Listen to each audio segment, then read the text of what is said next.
धांधुपुरा एक गांव है और ये उत्तर प्रदेश के आगरा शहर के पास सिकरवार गोत्र जाटों का एक छोटा किला हुआ करता था। गांव के संस्थापक ठाकुर राम सिंह थे। 12वीं शताब्दी से धांधुपुरा का ये क्षेत्र सेना की सुविधाओं का केंद्र था। मुगल काल के दौरान अमीर उल उमरा के बगीचे थे। फतेहाबाद रोड पंडित सत्यनारायण कविराज रोड के बाईं ओर एक शाही कुआं था जो धांधुपुरा की ओर जाता था, जिसका उपयोग मुगल शासन के दौरान सेना के लिए किया जाता था। अंग्रेजों के समय में धांधुपुरा का जागीर गांव के ठाकुरों के पास था। उदय भान सिंह जी वरिष्ठ बीजेपी नेता हैं और फतेहपुर सीकरी चुनाव क्षेत्र से एमएलए हैं। ये कहानी इसी गांव के एक कुमार गजेंद्र की है। ये एक सच्ची कहानी है।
राम राम साहब, बहनों और भाइयों, मैं ग्राम धानुपुरा का जन्म से रहने वाला हूँ। यहाँ गांव धानुपुरा जो है ताजमहल के इतना नज़दीक है कि ताजमहल की छाया शाम के टाइम धानुपुरा गांव पर आ जाती है और उस छाया को अच्छी तरह से देखा जा सकता है। हम यहीं पले, यहीं फूले और यहीं से हमने शिक्षा प्राप्त की। शिक्षा में हमारा पोस्टिंग सेंट जॉन्स कॉलेज में हुआ, जिसमें कि बहुत गरीबी थी।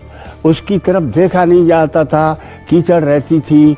उसके हमने खरंजा बनवाए। रास्ता चलने के लिए हमने लोगों से अपनी उस पर जो है पैसा ले करके इकट्ठा करके चंदा करके इसी बात पे अब प्रजापति की तरफ मुड़ करके देख रहे हैं। इस तरह का कोई साधन नहीं है, वो जन्मजात हम लोगों से मिले हुए हैं।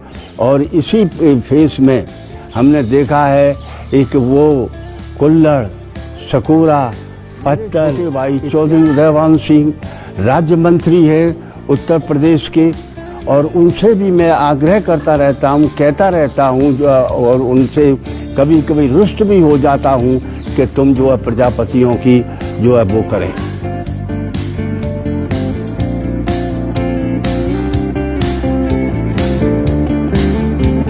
साहब बहुत परेशानी है हमें। दाही बच्चे पढ़ पा रहे हैं साहब हमारे, और बस हम अपना पेट पालन कर रहे हैं साहब, जिससे ना कोई आमदनी है हमारे पास, ना ही कोई पैसा है इतना।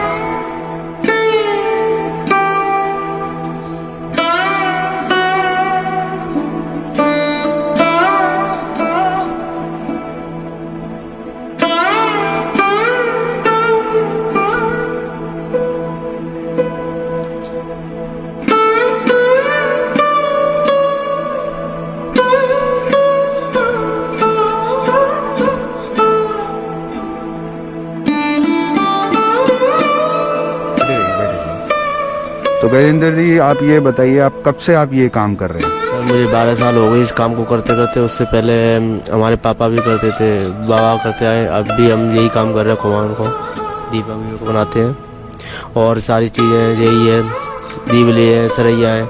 अब तो लॉकडाउन में भी बहुत परेशान रहे, जिससे कि खाने से भी परेशान रहे। 2 बेटियां हमारे पे, ना तो कोई पढ़ा पाया, बस यही एक परेशानी है।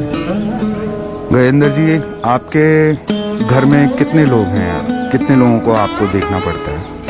सर मेरे घर में 8 लोग हैं, उनको देखना पड़ता है। पापा नहीं है, मम्मी है, छोटे भाई हैं, 2 बेटियां हैं मेरी और मेरी वाइफ है, उनको देखना पड़ता है, इसी से खर्चा चलाना पड़ता है बस। तो गजेंद्र जी, आपकी आमदनी कितनी हो जाती है इस पूरे काम से जो आप कर रहे हैं?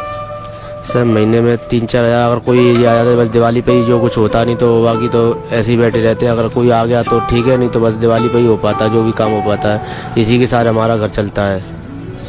तो कोई प्रशासन की तरफ से आपको कोई सुविधा मुहैया कराई गई है? कोई मदद आती है?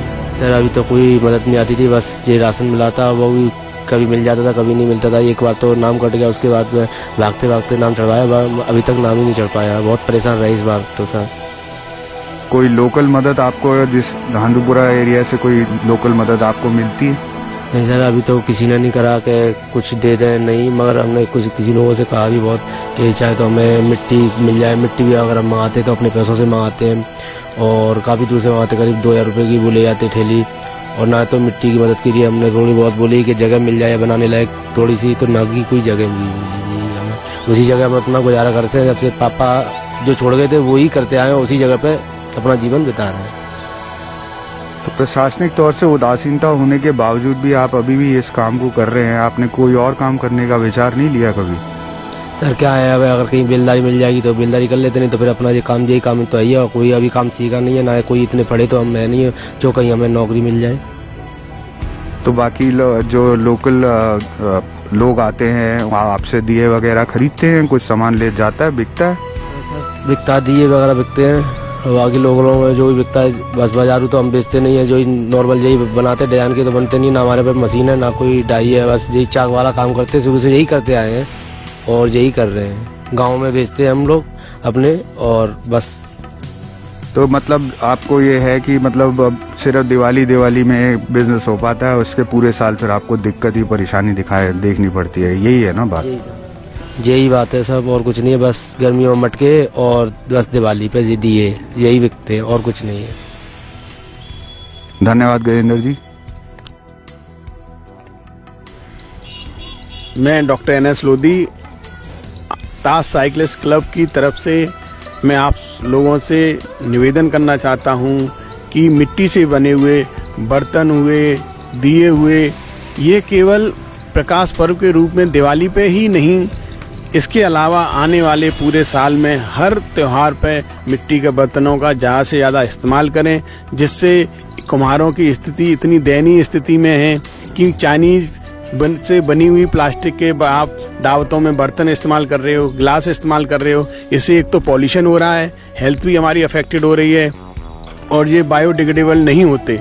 तो इसकी वजह से आप भारतीय कल्चर में मिट्टी का बहुत ज़्यादा महत्व बताया गया है, और ये हमारे लिए भी बेनिफिशियल रहता है क्योंकि ये बायोडिग्रेडेबल है, तो इससे कोई पॉल्यूशन भी नहीं होता है। कुम्हारों की आर्थिक स्थिति को अगर बढ़ावा देना चाहते हो आप, अगर आप चाहते हो आपकी एक छोटी सी मदद से इनके पूरे परिवार का भरण पोषण हो सके, जीवन भर इनके जीवन में खुशहाली रहे, तो प्लीज़ मेरी दिल से आपकी गुजारिश है, प्लीज़ मिट्टी के बर्तनों का दोबारा से इस्तेमाल करें और भारतीय कल्चर को भी आगे के लिए प्रमोट करें। Thank you so much. This was doctor Lodhi for you, and हमने गजेंद्र जी का भी एक छोटा सा साक्षात्कार लिया। हमने समझने की कोशिश की कि उनकी ज़िंदगी के अंदर कौन कौन सी तकलीफ़ें हैं और उन्हें उन तकलीफ़ों से कैसे गुजरना पड़ रहा है, कैसे दो चार होना पड़ता है। कुम्हारों की ज़िंदगी कोई आसान नहीं है, और ये धांधुपुरा की एक स्टोरी है जो कुम्हारों की ज़िंदगियों के ऊपर एक रिफ्लेक्शन डालती है, उसके ऊपर एक असर लेकर आती है।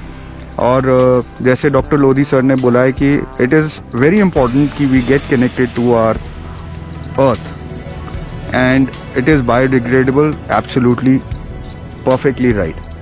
तो इस बार क्यों ना एक प्रयास हो, और एक खूबसूरत प्रयास हो कि चाइनीज़ चीज़ों का हम इस्तेमाल कम करें, चाइनीज़ लाइटें ना लगाकर हाँ अपने घर के अंदर कुम्हारों के बनाए हुए दियों को लेकर आएँ, उसको प्रज्वलित करें। और ना सिर्फ वो प्रज्वलित होंगे तो उनकी ज़िंदगियों में भी आप थोड़ा बहुत उजाला उनकी ज़िंदगियों में भी लेकर आ सकते हैं। ये एक प्रयास है, ये एक छोटी सी कोशिश, एक विनम्र निवेदन ताज साइकिलिस्ट की तरफ से और गोगी विर्दी फिल्म्स की तरफ से है कि इस बार चाइनीज़ लाइट का बहिष्कार और दियों को पूरी तरीके से वेलकम दिया जाए। इसी आशय और संचय के साथ आपसे अब विदा लेते हुए मैं और doctor Lodhi sir Taj cyclist की तरफ से happy Diwali to all of you. बहुत बहुत नमस्कार।